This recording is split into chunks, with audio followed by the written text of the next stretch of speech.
মহোদয় আপোনাক বিনম্ৰভাৱে মানুহবিলাক দেখি নহয়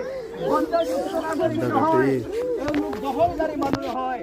জমিয়ত উলামা আপোনালোকৰ লগত আছে, জমিয়ত উলামা আপোনালোকৰ লগত আছে আৰু জমিয়ত উলামাৰ মঞ্চৰ পৰা আমি সকলোকে শান্তি শৃংখলা বৰ্তাই ৰাখিবলৈ অনুৰোধ জনাইছোঁ। আপোনালোকে জাতি ধৰ্ম বৰ্ণ নিৰ্বিশেষে সকলোৱে শান্তি শৃংখলা বৰ্তাই ৰাখিব, সাম্প্ৰদায়িক সম্প্ৰীতি বৰ্তাই ৰাখিব। চৰকাৰে নিশ্চিতভাৱে আপোনালোকৰ ফালে দৃষ্টি দিবলৈ আমি মেমৰেণ্ডাম দিম, চৰকাৰৰ লগত আলোচনা কৰিম আৰু জমিয়তে দিছিল অনাগত দিনত আপোনালোকৰ খবৰ আমি ল'ম ইনশাআল্লাহ। আপোনালোকে যাওক, আমি আছোঁ ইনশাআল্লাহ। মই মানে ৰাজ্যিক জমিয়তৰ সাধাৰণ সম্পাদক মৌলানা কলমটি সাহেবৰ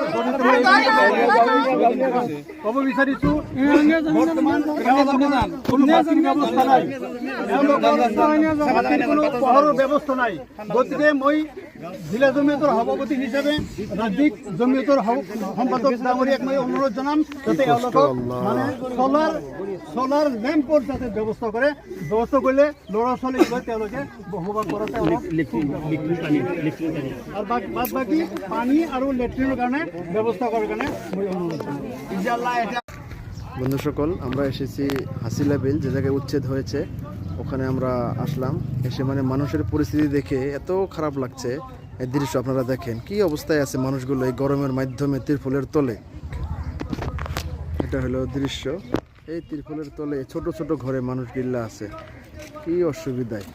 আল্লাহ এর জন্য দোয়া করবেন যাতে এরা অতি শীঘ্রই কোনো জায়গায় ভালো করে নিজের বাড়ি ঘর করতে পারে।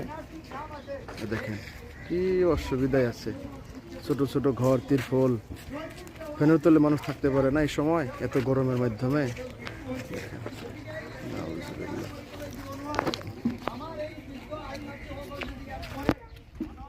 দেখেন এই ছোট ছোট ঘরে কেমন করে থাকতো। দেখেন গরু ছাগলও তো এই জায়গায় থাকতে পারবো না। দেখেন